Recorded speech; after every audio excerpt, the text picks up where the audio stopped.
Today we discuss about the chapter surface area and volume. ಇವತ್ತು ನಾವು surface area ಮತ್ತು volume ಮೇಲೆ ಯಾವ ರೀತಿ ಕ್ವಶನ್ಸ್ ಬರುತ್ತೆ ಅನ್ನೋದ್ರ ಬಗ್ಗೆ ಡಿಸ್ಕಷನ್ ಮಾಡೋಣ. ಫಸ್ಟ್ ಒನ್ ನೋಡಿ, ಇದರಲ್ಲಿ ಕೆಲವೊಂದು ನಾವು ಫಿಗರ್ಸ್ ಬಗ್ಗೆ ತಿಳ್ಕೋಬೇಕು. ಫಸ್ಟ್ ಒನ್ ಕ್ಯೂಬ್ ನೋಡಿ, ಕ್ಯೂಬ್ ಯಾವ ಶೇಪಲ್ಲಿರುತ್ತೆ?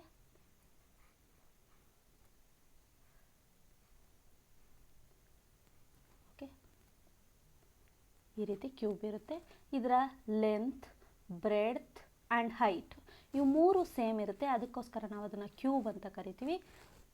ಈ ಕ್ಯೂಬಲ್ಲಿ ನಾವು ಯಾವ್ಯಾವ ಫಾರ್ಮುಲಾ ತಿಳ್ಕೊಬೇಕಂದ್ರೆ ಲ್ಯಾಟ್ರಲ್ ಸರ್ಫೇಸ್ ಏರಿಯಾ ಮತ್ತು total surface area of cube and volume of cube. ನೋಡಿ, ಲ್ಯಾಟ್ರಲ್ ಸರ್ಫೇಸ್ ಏರಿಯಾ ಅಂದರೆ 4 ವಾಲ್ಸ್, ಅಂದರೆ ನಮಗೆ ಸುತ್ತ ಈಗ ಒಂದು ಮನೆ ಅಂತ ಅಂದ್ಕೊಂಡ್ರೆ ನಮ್ಮ 4 ವಾಲ್ಸ್ನು ನಾವೇನಂತ ಕರಿತೀವಿ? 4 ವಾಲ್ಸ್ನು ಲ್ಯಾಟ್ರಲ್ ಸರ್ಫೇಸ್ ಏರಿಯಾ ಅಂತ ಕರಿತೀವಿ. ಎಲ್ಲದ್ರದ್ದು ಲೆಂತ್ ಇಂಟು ಬ್ರೆಡ್ತು, ಅಂದರೆ ಇದ್ರದ್ದು ಸ್ಕ್ವಯರ್ ಆಗಿರೋದ್ರಿಂದ ಲೆಂತ್ ಇಂಟು ಲೆಂತ್, ಇದ್ರದ್ದು ಏರಿಯಾ ಎಲ್ ಸ್ಕ್ವಯರ್ ಆಗಿರುತ್ತೆ, plus L square plus L square plus L square, ಅಂದರೆ ಟೋಟಲು 4 ಟೈಮ್ಸ್ ಎಲ್ ಸ್ಕ್ವಯರ್ ಆಗಿರುತ್ತೆ. ಇದು lateral surface area of cube. ಇನ್ನು ಟೋಟಲ್ ಅಂದಾಗ ಟೋಟಲ್ 6 ಫೇಸಸ್ ಇರುತ್ತೆ, ಹಾಗಾಗಿ 6 times L square. Volume is length into breadth into height. ಎಲ್ಲವೂ L ಆಗಿರೋದ್ರಿಂದ, ಅಂದರೆ ಎಲ್ಲ ಸೈಡ್ಸ್ ಈಕ್ವಲ್ ಇರೋದ್ರಿಂದ, ಹಾಗಾಗಿ ಎಲ್ ಅಂತಲೇ ತೊಗೊಂಡಾಗ L into L into L, L cube. Lateral surface area ಮತ್ತು ಟೋಟಲ್ ಸರ್ಫೇಸ್ ಏರಿಯಾನ ನಾವು ಸ್ಕ್ವಯರ್ ಯೂನಿಟ್ಸ್ ಅಥವಾ square centimetre, square units means square centimetre or centimetre ಸ್ಕ್ವಯರ್ನಿಂದ ಡಿನೋಟ್ ಮಾಡ್ತೀವಿ. ಇನ್ನು ಕ್ಯೂಬ್ನ ಯಾವ ರೀತಿ ರೆಪ್ರೆಸೆಂಟ್ ಮಾಡ್ತೀವಿ ಅಂದರೆ ಕ್ಯೂಬಿಕ್ ಯೂನಿಟ್ಸಿಂದ ರೆಪ್ರೆಸೆಂಟ್ ಮಾಡ್ತೀವಿ. Cubic centimetre or centimetre cube, ಇದರಿಂದ ರೆಪ್ರೆಸೆಂಟ್ ಮಾಡ್ತೀವಿ. ನೆಕ್ಸ್ಟ್ ಕ್ಯೂಬಾಯ್ಡು ನೋಡಿ, ಈ ಥರ ಕ್ಯೂಬಾಯ್ಡ್ ಅಂದರೆ ಒಂದು ಬಾಕ್ಸ್ ಅಂತ ಅಂದ್ಕೊಳ್ಳಿ. ಇದರಲ್ಲಿ ಲೆಂತು, ಬ್ರೆಡ್ತು, ಹೈಟು ಎಲ್ಲ ಡಿಫ್ರೆಂಟ್ ಇರುತ್ತೆ. ಇಲ್ಲಿ length is equal to breadth is equal to height, ಹಾಗಾಗಿ ನಾವು ಇದನ್ನು ಕ್ಯೂಬ್ ಅಂತ ಕರಿತೀವಿ. ಇಲ್ಲಿ length is not equal to breadth, is not equal to height, ಇದನ್ನು ನಾವು ಕ್ಯೂಬಾಯ್ಡ್ ಅಂತ ಕರಿತೀವಿ. ನೋಡಿ, this is length, this is breadth, this is height. ಇದರಲ್ಲೂ ಅಷ್ಟೇ lateral surface area, total surface area and volume. Lateral surface area of cuboid is, ನೋಡಿ ಇಲ್ಲಿ ನಾವು ಈ ರೀತಿ ಇದನ್ನು ಬಿಡಿಸ್ಬಾರ್ದಾಗ ನಮ್ಗೆ ಈ ರೀತಿ ಬರುತ್ತೆ. ಲೆಂತ್ ಇಂಟು ಬ್ರೆಡ್ತ್, ಇದು ಬ್ರೆಡ್ತ್ ಇಂಟು ಇದು ಲೆಂತು ಬ್ರೆಡ್ತು, ಲೆಂತು ಬ್ರೆಡ್ತು, ಈ ಥರ ಇದು ಬ್ರೆಡ್ತು, ಇದು ಲೆಂತ್ ಆಗಿರುತ್ತೆ. ನೋಡಿ, ಇದು ಲೆಂತೆ, ಇದು ಲೆಂತೆ, ಇದು ಬ್ರೆಡ್ತು, ಇದು ಬ್ರೆಡ್ತ್ ಆಗಿರುತ್ತೆ. ಇದು ಹೈಟ್, ಇವೆಲ್ಲ ಹೈಟ್ ಆಗಿರುತ್ತೆ. ಓಕೆ, ಈಗ ಈ ಥರ ಬರೋದ್ರಿಂದ ನಮಗೆ ಇದು ಲ್ಯಾಟ್ರಲ್ ಸರ್ಫೇಸ್ ಏರಿಯಾ ಏನಾಗುತ್ತೆ? L into H, L into H plus B into H plus L into H plus B into H. ಅದಕ್ಕೆ 2 times L H 2 times B H, therefore 2h into L plus B. ಇದು ಅದಕ್ಕೆ formula. Lateral surface area is 2h into L plus B. The total surface area ನೋಡಿ, ಇನ್ನೂ 2, ಇದು length into breadth, ಇದು length into breadth. ಇದಕ್ಕೆ ನಾವು 2 times length ಬ್ರೆಡ್ತ್ನ ಹಾಕಿದಾಗ ನಮಗೇನಂತ ಬರುತ್ತೆ? 2 into length into breadth plus breadth into height plus height into length. ಈ ರೀತಿ ಸಿಂಪಲ್ ಫಾರ್ಮಲ್ಲಿ ಬರ್ಕೋಬೋದು. ಇದು total surface area of cuboid. ಇನ್ನು volume of cuboid means length into breadth into height, ಇವು 3 ಮಲ್ಟಿಪ್ಲೈ ಮಾಡಿದರೆ ನಮಗೆ ಕ್ಯೂಬಾಯ್ಡ್ದು ವಾಲ್ಯೂಮ್ ಬರುತ್ತೆ. ಇಷ್ಟು ಕ್ಯೂಬ್ ಮತ್ತು cuboid. Next solid figure is cone. ನೋಡಿ, ದಿಸ್ ಈಸ್ ದ ಕೋನ್. ನೀವು ಐಸ್ ಕ್ರೀಮ್ ಕೋನ್ ಅಥವಾ ಮೆಹಂದಿ ಕೋನ್ ಯಾವುದಾದ್ರೂ ಎಕ್ಸಾಂಪಲ್ ಕೊಡ್ಬೋದು. ಈ ಕೋನ್ನಲ್ಲಿ ನೋಡಿ, ದಿಸ್ ಈಸ್ ದ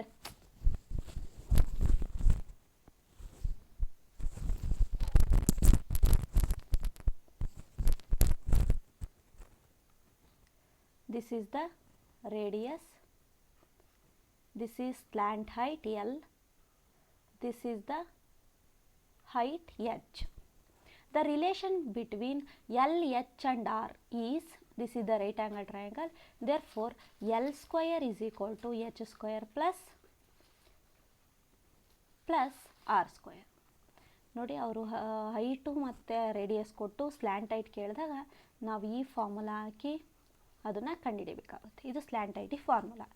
ಇನ್ನು ಕೋನ್ ಬಗ್ಗೆ ನಾವು ತಿಳ್ಕೊಬೇಕಂದ್ರೆ ಇದು ಕೋನ್ ಇವೆಲ್ಲ ಏನಾಗ್ತವೆ, ಕರ್ವ್ಡ್ ಸರ್ಫೇಸ್ ಏರಿಯಾ ಇರುತ್ತೆ, ಲ್ಯಾಟ್ರಲ್ ಅನ್ನಲ್ಲ, curved surface area. The curved surface area of cone is pi R L. Direct formula pi R ಎಲ್ನ ಪೈ ಆರು ಮತ್ತು ಎಲ್ನ ಮಲ್ಟಿಪ್ಲೈ ಮಾಡಿದರೆ ನಮಗೆ ಕರ್ವ್ಡ್ ಸರ್ಫೇಸ್ ಏರಿಯಾ ಬರುತ್ತೆ. ಇನ್ನು ಟೋಟಲ್ ಸರ್ಫೇಸ್ ಏರಿಯಾ ನೋಡಿ, ಇಲ್ಲಿ ಕೆಳಗೆ ಬೇಸು ಯಾವ ಫಾರ್ಮಲ್ಲಿದೆ, ಸರ್ಕಲ್ ಇದೆ, ಇದ್ರದ್ದು ಏರಿಯಾ ಏನಾಗುತ್ತೆ ಪೈ ಆರ್ ಸ್ಕ್ವಯರ್. ಈ ಪೈ ಆರ್ ಸ್ಕ್ವಯರು ಮತ್ತು ಇದ್ರದ್ದು curved surface area pi R L ಎರಡು ಆ್ಯಡ್ ಮಾಡಿದರೆ ನಮಗೆ pi R into R plus L ಇದು ಫಾರ್ಮುಲಾ ಬರುತ್ತೆ. ಇನ್ನು ವಾಲ್ಯೂಮ್ ಈಸ್ ಈಕ್ವಲ್ ಟು, ನೋಡಿ ಇದನ್ನು ತಿಳ್ಕೊಳ್ಳೋದಕ್ಕಿಂತ ಮುಂಚೆ ನಾವು ಫಸ್ಟ್ ಇದನ್ನ ಮಾಡೋಣ, ಆಮೇಲೆ ಅದನ್ನು ಹೇಳ್ತೀನಿ ಯಾವ ಥರ ಅಂತ. ಯಾಕೆ ಅಂದರೆ ನೋಡಿ ಇದಕ್ಕೂ ಅದಕ್ಕೂ ರಿಲೇಷನ್ಶಿಪ್ ಇದೆ. ಫಸ್ಟ್ ನೋಡಿ ಸಿಲಿಂಡರು,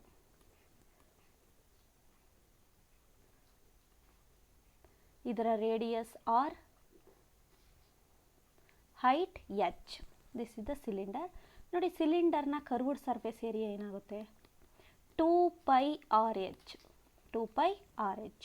ಇನ್ನು ಟೋಟಲ್ ಸರ್ಫೇಸ್ ಏರಿಯಾ ಅಂದರೆ ಇದಕ್ಕೆ ನಾವೇನು ಮಾಡ್ತೀವಿ, ಕೆಳಗಡೆನೂ ಸರ್ಕಲ್ ಫಾರ್ಮಲ್ಲಿದೆ, ಸರ್ಕಲ್ ಇದೆ, ಮೇಲೂ ಸರ್ಕಲ್ ಇದೆ, ಎರಡರದ್ದು area pi R square 2πr². ಇದಕ್ಕೆ ಆ್ಯಡ್ ಮಾಡಿದರೆ 2πr ಕಾಮನ್ ಬರುತ್ತೆ, 2πr into R plus H. ಇನ್ನು ವಾಲ್ಯೂಮ್ಗೆ ಫಾರ್ಮುಲಾ ನೋಡಿ, base into height, area of base ಏನು ಬರುತ್ತೆ, ಇದು ಪೈ ಆರ್ ಸ್ಕ್ವೇರ್ ಆಗಿರೋದ್ರಿಂದ pi R square into H, therefore pi R square H is the area volume of cylinder. ಈಗ volume ಇದ್ರ ಸಿಲಿಂಡರ್ದು ಗೊತ್ತಾದಾಗ ಕೋನ್ದು ನಾವು ಈಸಿಯಾಗಿ ಕಂಡುಹಿಡಿಬೋದು. ನೋಡಿ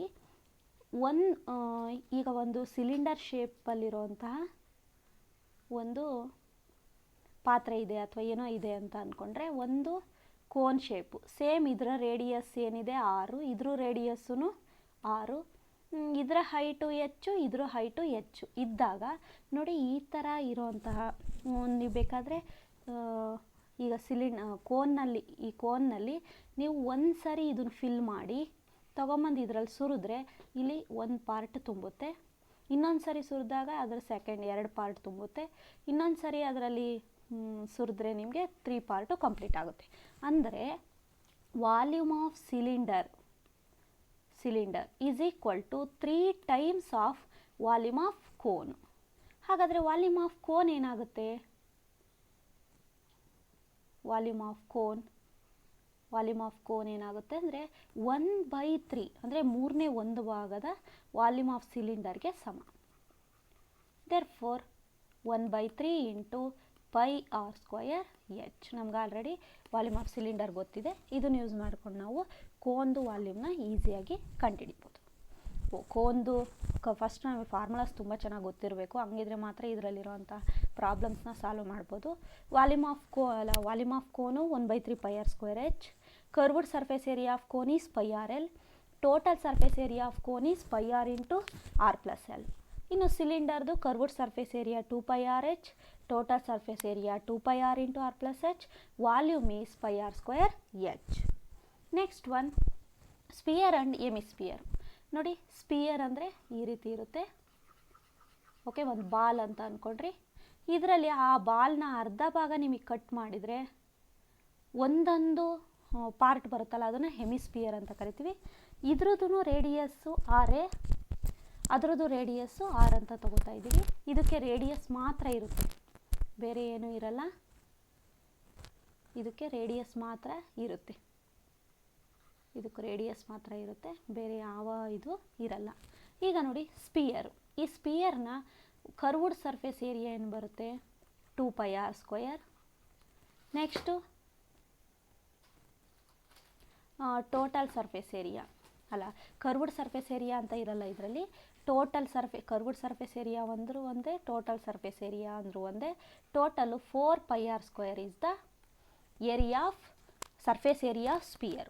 ಇದರಲ್ಲಿ ಸರ್ಫೇಸ್ ಏರಿಯಾ ಅಂತ ಅಷ್ಟೇ ಹೇಳ್ತೀವಿ, ಕರ್ವ್ಡ್ ಮತ್ತು ಟೋಟಲ್ ಅಂತ ಏನು ಮಾಡಲ್ಲ, ಯಾಕೆಂದರೆ ಇರೋದು ಒಂದೇ. ಅದು total surface area. Surface area of sphere is 4πr². Next volume. Volume is equal to 4/3πr³.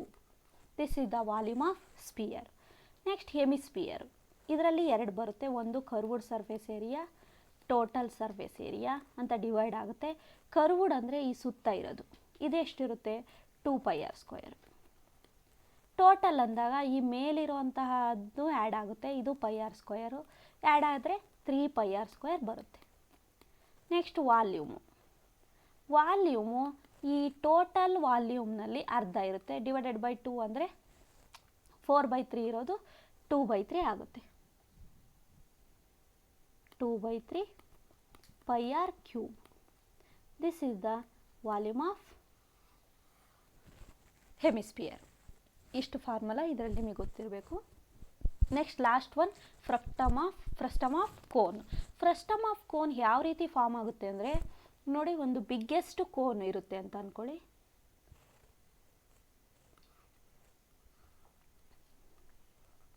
ಈ ಬಿಗ್ಗೆಸ್ಟ್ ಕೋನನ್ನ ನೀವೇನು ಮಾಡಬೇಕು, ಮೇಲಿಂದ ಒಂದು ಪಾಯಿಂಟಲ್ಲಿ ಕಟ್ ಮಾಡಿದರೆ, ಅದರ ಬೇಸ್ಗೆ ಪ್ಯಾರಲಲ್ ಆಗಿ ನೀವು ಇಲ್ಲಿ ಕಟ್ ಮಾಡಿದ ತಕ್ಷಣ ಈ ಒಂದು ಸ್ಮಾಲೆಸ್ಟ್ ಕೋನ್ ಇರುತ್ತಲ್ವ, ಇದನ್ನು ತೆಗೆದುಬಿಟ್ರೆ, ರಿಮೂವ್ ಮಾಡಿದರೆ ನಿಮಗೆ ಉಳಿಯುತ್ತಲ್ವ, this is in the shape of bucket or flower vase, ಆ ಥರ ಫ್ಲವರ್ ವಾಸ್ ಇರ್ಬೋದು ಅಥವಾ ಗ್ಲಾಸ್, ಈ ಶೇಪಲ್ಲಿ ಬರುತ್ತೆ. ಇದನ್ನು ನಾವೇನಂತ ಕರಿತೀವಿ, ಈ ಥರ ಆದರೂ ಬರಿಬೋದು. This is the frustum of cone. ಈ ಫ್ರಸ್ಟಮ್ ಆಫ್ ಕೋನ್ನಲ್ಲಿ ಎರಡು ರೇಡಿಯಸ್ ಇರುತ್ತೆ, ಇದು ಸ್ಮಾಲೆಸ್ಟ್ ರೇಡಿಯಸ್, ಇದು ಬಿಗ್ಗೆಸ್ಟ್ ರೇಡಿಯಸ್. ನೀವು ಬೇಕಾದ್ರೆ ಕ್ಯಾಪಿಟಲ್ ಆರ್ ಸ್ಮಾಲ್ ಆರ್ ಅಂತ ಕೊಡ್ಬೋದು, ಇಲ್ಲ R1 R2 ಅಂತನಾದರೂ ಕೊಡ್ಬೋದು. ನೋಡಿ ಇವೆರಡು ಇರುವಂತಹ ಹೈಟು ಹೆಚ್ಚು, ಇಷ್ಟು ಇರುತ್ತೆ ಇದರಲ್ಲಿ. ಈಗ ನೋಡಿ ಇವನ್ನ ಯೂಸ್ ಮಾಡ್ಕೊಂಡು ಹೇಗೆ ಮಾಡಬೇಕು ಅಂತ. ಇದು slant height. Okay, next formula. Curved surface area. Curved surface area of frustum of cone is pi R L ಅಂತ ಹೇಳ್ತೀವಲ್ವ ಕೋನ್ಗೆ, ಇಲ್ಲೇನಾಗಿರುತ್ತೆ ಪೈ ಎಲ್ ಹಾಗೆ ಬರ್ಕೊಳ್ಳಿ. ಆರ್ ಅನ್ನೋವು ಎರಡಿದ್ದಾವೆ, ಅದಕ್ಕೆ ಅವೆರಡು ಆ್ಯಡ್ ಮಾಡಬೇಕು. Capital R plus small R ಅಂತನಾದರೂ ಬರ್ಕೊಳ್ಳಿ, ಇಲ್ಲ ನೀವು ಬೇಕಾದ್ರೆ ಒಂದು R1 ಒಂದು R2 ಅಂತ ಕೊಟ್ಟರೆ pi into R1 plus R2 into L ಅಂತನಾದರೂ ಬರ್ಕೊಳ್ಳಿ, ಎರಡು ಫಾರ್ಮುಲಾ ಆಗುತ್ತೆ. Next total surface area. ಇದನ್ನು ಹಾಗೆ ಬರ್ಕೋಬೇಕು, R1 plus R2 into L ಅಂತಲೇ ತಗೋತೀನಿ ನಾನು, ಇದು ಬೇಡ. ಈಗ ಪ್ಲಸ್ ಇದು pi small r² R1² plus pi R2². ಅಂದರೆ ಕೆಳಗೆ ಸರ್ಕಲ್ ಶೇಪ್ ಇದೆ, ಮೇಲೂ ಸರ್ಕಲ್ ಶೇಪ್ ಇದೆ. ಕೆಳಗಿರುವಂಥ ಅಂದರೆ area of bottom circle, area of top circle, ಎರಡರದ್ದು ಏರಿಯಾಸ್ನ ಆ್ಯಡ್ ಮಾಡಿದರೆ ನಮಗೆ total surface area frustum of cone ಬರುತ್ತೆ. ಇನ್ನು volume. Volume of frustum of cone is equal to 1/3πh into R1² plus R2² plus R1 R2. ಇದು direct formula. ಇಷ್ಟು ನಿಮಗೆ formula ಗೊತ್ತಿದ್ದರೆ ನೀವು ಈಸಿಯಾಗಿ ಪ್ರಾಬ್ಲಮ್ಸ್ನ ಸಾಲ್ವ್ ಮಾಡ್ಬೋದು. ಇನ್ನೊಂದು ಬರುತ್ತೆ ಇದರಲ್ಲಿ, ಮಿಕ್ಸ್ಡ್ ಫಿಗರ್ಸ್ ಅಂತ ಬರುತ್ತೆ. ಅಂದರೆ ಕಾಂಬಿನೇಷನ್ ಆಫ್ 2 or 3 ಫಿಗರ್ಸ್, ಅಂದರೆ ಸಾಲಿಡ್ ಫಿಗರ್ಸು 2 3 ಸೇರಿ ನಮಗೆ ಫಾರ್ಮ್ ಮಾಡಿರ್ತಾರೆ. ಈಗ ಫಾರ್ ಎಕ್ಸಾಂಪಲ್ ರಾಕೆಟ್ ಅಥವಾ ಟಾಯ್. ಈಗ ಟಾಯ್ ಅಂತ ತಗೊಳ್ಳಿ. ಟಾಯ್ ಅಂದಾಗ ಈ ರೀತಿ ಮಾಡಿರ್ತಾರೆ ಅವರು, ಕೋನ್ ಇರುತ್ತೆ, ಕೆಳಗಡೆ ಹೆಮಿಸ್ಪಿಯರ್ನ ಆ್ಯಡ್ ಮಾಡಿರ್ತಾರೆ. ಆವಾಗ ಇದು ಕೋನು, ಇದು ಹೆಮಿಸ್ಪಿಯರ್. ಈಗ ನಿಮಗೆ ಇದ್ರದ್ದೇನಾದರೂ total surface area of toy ಬೇಕು ಅಂದರೆ ನೀವೇನು ಮಾಡ್ತೀರಾ, curved surface area of cone plus curved surface area of hemisphere. Curved surface ಏರಿಯಾಸ್ನ ಕೂಡಿದರೆ ಸಾಕು, ನಮಗೆ total surface area of combination of figures ಬರುತ್ತೆ. ಇನ್ನು ವಾಲ್ಯೂಮ್ ಕೇಳಿದರೆ ಅದಂತೂ ತುಂಬ easy. Volume of toy is equal to volume of cone plus volume of hemisphere. ಎಷ್ಟು ಫಿಗರ್ಸ್ ಇದ್ದಾವೆ ಅಂತ, ಎಷ್ಟು ಸಾಲಿಡ್ ಫಿಗರ್ಸ್ ಇದ್ದಾವೆ ಅಂತ ಕಂಬೈಂಡ್ ಆಗಿದೆ ಅಂತ ನೋಡ್ಕೋಬೇಕು. ಅವೆರಡರದ್ದು ವಾಲ್ಯೂಮ್ನ ಕೂಡಿದರೆ ನಮಗೆ ಕಾಂಬಿನೇಷನ್ ಆಫ್ ಫಿಗರ್ಸ್ ಬರುತ್ತೆ. ಇದೇ ಥರ ಆಯಿಲ್ ಟ್ಯಾಂಕ್ ಅಷ್ಟೇ. ಆಯಿಲ್ ಟ್ಯಾಂಕ್ ಕೇಳಿದ್ರು ನೀವೇನು ಮಾಡ್ತೀರಾ, total surface area of oil tank ನೋಡಿ, ಫಿಗರ್ ಬರೆದ್ರೆ ನಿಮಗೆ ಗೊತ್ತಾಗುತ್ತೆ. ಈ ಥರ ಇರುತ್ತೆ ಅಂತ ಅಂದ್ಕೊಳ್ಳಿ. ನೋಡಿ, ಇದು ಸಿಲಿಂಡರು, ಇದು ಹೆಮಿಸ್ಫಿಯರು, ಇದು ಹೆಮಿಸ್ಫಿಯರು. ಇದ್ರ ಟೋಟಲ್ ಸರ್ಫೇಸ್ ಏರಿಯಾ ಕೇಳಿದರೆ ಏನು ಮಾಡ್ತೀರಾ, curved surface area of hemisphere, curved surface area of cylinder plus curved surface area of hemisphere. ಇವು ಮೂರು ಕೂಡಿದರೆ ಸಿಗುತ್ತೆ. ಇನ್ನು ವಾಲ್ಯೂಮ್ ಕೇಳಿದರೆ volume of cylinder plus volume of hemisphere plus volume of hemisphere ಅಂತನಾದರೂ ಹೇಳ್ಬೋದು, ಇಲ್ಲ volume of cylinder plus volume of sphere ಅಂತ ಹೇಳ್ಬೋದು. ಎರಡು ಹೆಮಿಸ್ಫಿಯರ್ಸ್ನ ಆ್ಯಡ್ ಮಾಡಿದರೆ ನಮಗೆ ಸ್ಪಿಯರ್ ಬರುತ್ತೆ. ಈ ರೀತಿ ನಾವು ಕಾಂಬಿನೇಷನ್ಸ್ ಆಫ್ ಸಾಲಿಡ್ ಫಿಗರ್ಸ್ನ ಮಾಡ್ಬೋದು. ಅದು ಮಾಡಬೇಕು ಅಂದರೆ ನಿಮಗೆ ಬೇಸಿಕ್ಕಾಗಿ ಇವಿಷ್ಟು ಫಾರ್ಮುಲಾಸ್ ಗೊತ್ತಿರಲೇಬೇಕು. ನೆಕ್ಸ್ಟ್ ಒನ್ ನೋಡಿ, ಇನ್ನು ಯಾವ ಥರ ಕೇಳ್ತಾರೆ ಅಂದರೆ ರೀಕ್ಯಾಸ್ಟ್ ಇಂಟು ಅನದರ್ ಸ್ಪಿಯರ್. ಅಂದರೆ ಒಂದನ್ನು ಮೆಲ್ಟ್ ಮಾಡಿಬಿಟ್ಟು, ಈಗ ಫಾರ್ ಎಕ್ಸಾಂಪಲ್ ಕೋನ್ನ ಮೆಲ್ಟ್ ಮಾಡ್ತಾರೆ ಅಂತ ಅಂದ್ಕೊಳ್ಳಿ. ಕೋನ್ನ ಮೆಲ್ಟ್ ಮಾಡಿಬಿಟ್ಟು ಇದೇ ಥರ ಸ್ಪಿಯರ್ಸ್ ಮಾಡ್ಬೋದು, ಇಲ್ಲ ಬೇರೆ ಸಿಲಿಂಡರ್ ಮಾಡ್ಬೋದು, ಏನಾದರೂ ಮಾಡ್ಬೋದು. ಈಗ ಒಂದು ಕೋನ್ನ ಮೆಲ್ಟ್ ಮಾಡಿಬಿಟ್ಟು ಏನು ಮಾಡ್ತಾರೆ, ಅದನ್ನು ಸ್ಪಿಯರಾಗಿ ಮಾಡ್ತಾ ಇದ್ದಾರೆ. N into number of spears ಮಾಡ್ತಾ ಇದ್ದಾರೆ. ಅಂದರೆ ಇದ್ರ ರೇಡಿಯಸ್ ಕಡಿಮೆ ಇರೋ ಥರ. ಓಕೆ, ಇದ್ರದ್ದು ಒಂದು 10 ಸೆಂಟಿಮೀಟರ್ ಇದೆ ಅಂದರೆ ಇದರಲ್ಲಿ 1 ಸೆಂಟಿಮೀಟರ್ ಇರೋ ಥರ ಏನು ಮಾಡ್ತಾರೆ, ಎಷ್ಟೋ ಮಾಡಿದರೆ ನಮಗೆ, ಹಾಗಾದರೆ ಎಷ್ಟನ್ನ ಮಾಡಿದರೆ ನಮಗೆ ಈ ಥರ ಸ್ಪಿಯರ್ಸ್ ಮಾಡ್ಬೋದು ಅಂತ ಕೇಳ್ತಾರೆ. ಹಂಗೆ ಕೇಳಿದಾಗ ನೀವು ಅಂದ್ಕೋಬೇಕು, volume of cone is equal to N into volume of sphere. ಈ ಫಾರ್ಮುಲಾ ಹಾಕ್ಕೊಂಡು ನೀವು ಕ್ಯಾಲ್ಕುಲೇಟ್ ಮಾಡಿದ್ರೆ, ಅಂದರೆ N is equal to volume of cone by volume of sphere ಮಾಡಿದರೆ ನಿಮಗೆ ನಂಬರ್ ಆಫ್ ಸ್ಪಿಯರ್ಸ್ ವ್ಯಾಲ್ಯೂ ಬರುತ್ತೆ.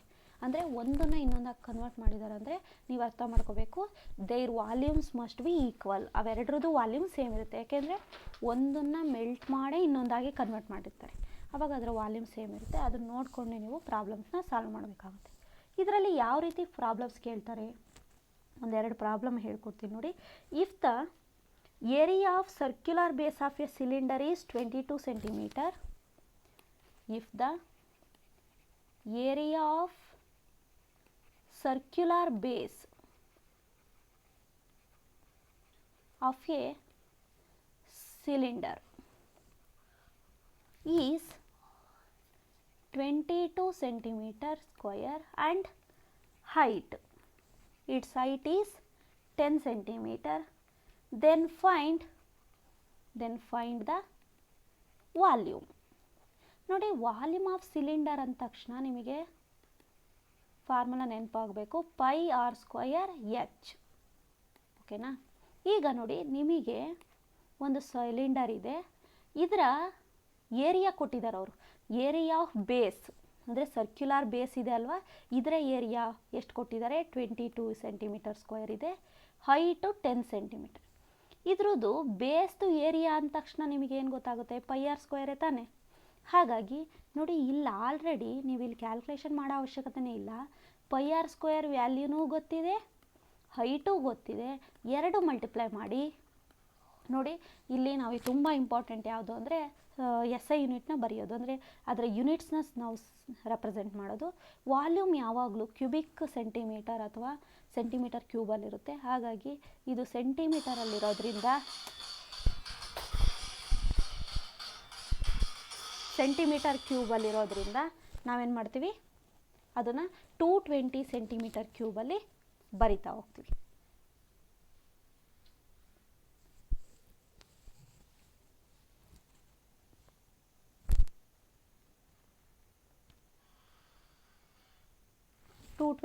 ಸೆಂಟಿಮೀಟರ್ ಕ್ಯೂಬ್ ಅಂತ ಬರೆದ್ರೆ ನಮಗೆ ಇದರ ವಾಲ್ಯೂಮು ಸಿಗುತ್ತೆ. ಇದು ಡೈರೆಕ್ಟಾಗಿ ಮಾಡೋ ಅಂಥದ್ದು, ಏನು ಸಿಂಪಲ್ ಆಗಿರುತ್ತೆ. ಯಾಕೆಂದರೆ ಎರಡು ಅವರೇ ಕೊಟ್ಟಿದ್ದಾರೆ, ಎರಡು ಮಲ್ಟಿಪ್ಲೈ ಮಾಡಿದರೆ ನಮಗೆ ಅದರ ವಾಲ್ಯೂಮು ಬರುತ್ತೆ. ಇದರಲ್ಲಿ ಇನ್ಯಾವ ಥರ ಕೇಳ್ಬೋದು ಅಂದರೆ, ಫಾರ್ಮುಲಾಗಳು ಕೇಳ್ತಾ ಇರ್ತಾರೆ. ಫಾರ್ಮುಲಾ ಅವರೇ ಒಂದು 4 ಫಾರ್ಮುಲಾ ಕೊಟ್ಟು ಅದರಲ್ಲಿ ಯಾವುದು ಕರೆಕ್ಟ್ ಫಾರ್ಮುಲಾ ಅಂತ ನೀವು ಐಡಿಯಾ ಅಂದರೆ ಅದನ್ನ ಯೋಚನೆ ಮಾಡಿ ಬರೀಬೇಕಾಗುತ್ತೆ. ಇನ್ನೊಂದು ಯಾವುದು ಅಂದರೆ ಈ ಥರ ಕೇಳೋ ಅಂತಿರ್ತಾರೆ. 2 cubes each of volume 2 cubes of each volume 27 centimeter cube. Each of volume each of volume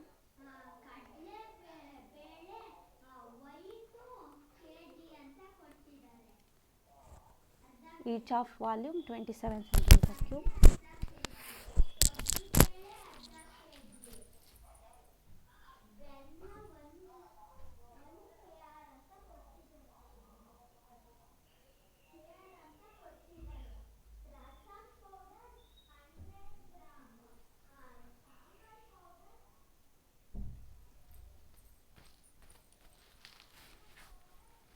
Two cubes of each of volume 27 centimeter cube. Volume 27 centimeter cube are joined end to end. ಎರಡೂ ಏನಾಗಿದ್ದಾವೆ, end to end join ಆಗಿದ್ದಾವೆ or joint end to end. The volume of resulting cuboid. What is the volume of new cuboid? ಈ ಥರ ಕೇಳ್ತಾರೆ. ಅವಾಗ ಏನು ಮಾಡಬೇಕು, ಎರಡೂ ವಾಲ್ಯೂಮ್ ಅಂದಾಗ first volume of new cuboid, ಹೊಸ ಕ್ಯೂಬಾಯ್ಡ್ ಬರಬೇಕು ಅಂದರೆ ಕ್ಯೂಬಾಯ್ಡ್ ಬರಬೇಕಂದ್ರೆ volume of first cube plus volume of second cube ಎರಡರದ್ದು ಆ್ಯಡ್ ಮಾಡಿದರೆ ಬರುತ್ತೆ. ಈಗ ನೋಡಿ ಈಚ್ ವಾಲ್ಯೂಮ್ ಎರಡರದ್ದು ಏನಾಗಿದೆ 27 ಇದೆ ನೋಡಿ. 27 ಪ್ಲಸ್ 27 ಎಷ್ಟಾಗುತ್ತೆ, 54 ಸೆಂಟಿಮೀಟರ್ ಕ್ಯೂಬ್. ಇದಂತೂ ತುಂಬ ಈಸಿ, ಯಾಕೆಂದರೆ ಅವರು ವಾಲ್ಯೂಮೇ ಕೇಳಿರೋದ್ರಿಂದ ನಾವಲ್ಲಿ ಯಾವುದೇ ಕ್ಯಾಲ್ಕುಲೇಷನ್ ಮತ್ತು ಕಂಡುಹಿಡಿಯೋ ಅವಶ್ಯಕತೆಯೇ ಇಲ್ಲ.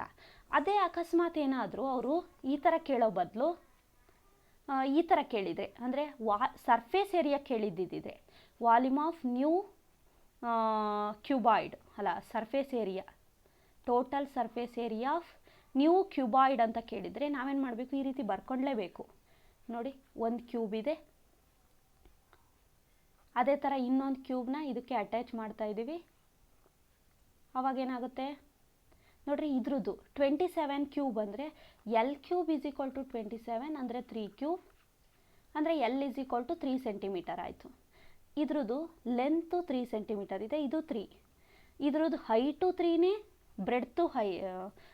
ಬ್ರೆಡ್ತು ಹೈಟು ಮೂರೂ ಎಲ್ಲವೂ 3 ಸೆಂಟಿಮೀಟರ್ ಇದೆ. ಆದರೆ ಲೆಂತ್ ಮಾತ್ರ ಏನಾಯ್ತು, ಅದು ಕ್ಯೂಬಾಯ್ಡ್ದು 6 ಸೆಂಟಿಮೀಟರ್ ಆಯಿತು. ಆವಾಗ ನೀವು ಇದಕ್ಕೆ ಫಾರ್ಮುಲಾ ಹಾಕ್ಕೋಬೇಕು, 2 into LB plus BH plus HL, 2 into length ಎಷ್ಟಿದೆ 6 into 3 plus 3 into 3 plus 3 into 6 ಎಷ್ಟಾಯಿತು, 2 ಇಂಟು 6 3 ಝ 18 ಪ್ಲಸ್ 3 3 ಝ 9 6 3 ಝ 18 ಎಷ್ಟಾಯಿತು, 2 into 18 plus 18 36 plus 9 45 45 2 ಝ 90 centimetre square. ಅಂದರೆ ನಾವು ಈ ರೀತಿ ಕಂಡುಹಿಡಬೇಕಾಗುತ್ತೆ. ಎರಡೂ ಕ್ಯೂಬ್ಸ್ನ ಜಾಯಿನ್ ಮಾಡಿ ಎಂಡ್ ಟು ಎಂಡ್ ಜಾಯಿನ್ ಮಾಡಿ ನ್ಯೂ ಕ್ಯೂಬಾಯ್ಡ್ದು ವಾಲ್ಯೂಮ್ ಕೇಳಿದರೆ ನಮ್ಗೆ ಈಸಿ, ಎರಡರದ್ದು ವಾಲ್ಯೂಮ್ ಆ್ಯಡ್ ಮಾಡಿಬಿಟ್ರೆ ಸಿಕ್ಬಿಡುತ್ತೆ. ಆದರೆ ಟೋಟಲ್ ಸರ್ಫೇಸ್ ಏರಿಯಾ ಕೇಳಿದಾಗ ನಾವೇನು ಮಾಡಬೇಕು, ಫಿಗರ್ ಬರ್ಕೋಬೇಕು, ಇದ್ರದ್ದು ಫಸ್ಟು ಸೈಡ್ನ ಲೆಂತ್ ಕಂಡುಹಿಡ್ಕೋಬೇಕು. ವಾಲ್ಯೂಮ್ ಆಫ್ ಕ್ಯೂಬ್ ಕೊಟ್ಟಾಗ ಕಂಡುಹಿಡ್ಕೊಂಡು ಎರಡು ಸಾಲ್ವ್ ಮಾಡಲೇಬೇಕಾಗುತ್ತೆ. ಬಟ್ ಫಸ್ಟ್ ಕ್ವಶನ್ ಕೇಳಿದಾಗ ನಾವು ಈ ಥರ ಡೈರೆಕ್ಟ್ ಕೇಳಿದರೆ ನಾವೇನು ಮಾಡೋ ಅವಶ್ಯಕತೆ ಇಲ್ಲ. ಈ ಥರ ಕ್ವಶನ್ಸ್ ಕೇಳ್ತಾ ಹೋಗ್ತಾರೆ, ನಾವು ಈ ಥರ ಯೋಚನೆ ಮಾಡಿ ಬರಿಬೇಕಾಗುತ್ತೆ. ಇನ್ನೊಂದು ನೋಡಿ ಕೇಳ್ತಾರೆ ಏನಂತಂದರೆ, third one, the volume of cylinder 300 centimetre square. Volume of cylinder ಕೊಟ್ಟಿದ್ದಾರೆ 300 ಸೆಂಟಿಮೀಟರ್ ಕ್ಯೂಬ್. ಹಾಗಾದರೆ volume of cone of same radius and height, ಎರಡರದ್ದು ರೇಡಿಯಸ್ ಎಷ್ಟಿರುತ್ತೋ ಇದ್ರದ್ದು ರೇಡಿಯಸ್ಸು ಅಷ್ಟೇ ಇರುತ್ತೆ, ಹೈಟು ಸೇಮ್ ಇದೆ. ಹಾಗಾದರೆ ವಾಲ್ಯೂಮ್ ಆಫ್ ಕೋನ್ ಎಷ್ಟಿರುತ್ತೆ ನಿಮಗೆ ಗೊತ್ತಾ ಇದೆ, 1/3 times of volume of cylinder. 1/3 into 300 ಎಷ್ಟಾಯಿತು, 3 1 ಝ ಅಂದರೆ 100 ಸೆಂಟಿಮೀಟರ್ ಕ್ಯೂಬ್. ಈ ಥರ. ಮತ್ತು ಇದರಲ್ಲಿ ಇನ್ನೇನು ಕೇಳ್ಬೋದು ಅಂದರೆ, the relationship between volume of cone and volume of cylinder. ಈ ಥರ ಕೇಳಿದಾಗ ನೋಡ್ಕೋಬೇಕು. ನೋಡಿ, ಇದು 1 ಟೈಮ್ ಇದ್ದರೆ ವಾಲ್ಯೂಮ್ ಆಫ್ ಸಿಲಿಂಡರು 3 ಟೈಮ್ಸ್ ಇರುತ್ತೆ. ಇದು 100 ಇದ್ದರೆ ಇದು 300 ಇರುತ್ತೆ. ಈ ರೀತಿ ಕೇಳ್ತಾ ಹೋಗ್ತಾರೆ. ಇನ್ನು ಸ್ಪಿಯರು ಅಷ್ಟೇ, ಸ್ಪಿಯರ್ ಒಂದು ಮೆಟಲಿಂದ ಇನ್ನೊಂದು ಕನ್ವರ್ಟ್ ಮಾಡೋದು ಆ ಥರ ಕೇಳ್ತಿರ್ತಾರೆ. ನೋಡ್ಕೋಬೇಕು ಯಾವ ಥರ ಕ್ವಶನ್ ಬಂದಿದೆ ಅಂತ ನೋಡಿಕೊಂಡು ಸಾಲ್ವ್ ಮಾಡಬೇಕಾಗುತ್ತೆ. Okay, thank you students.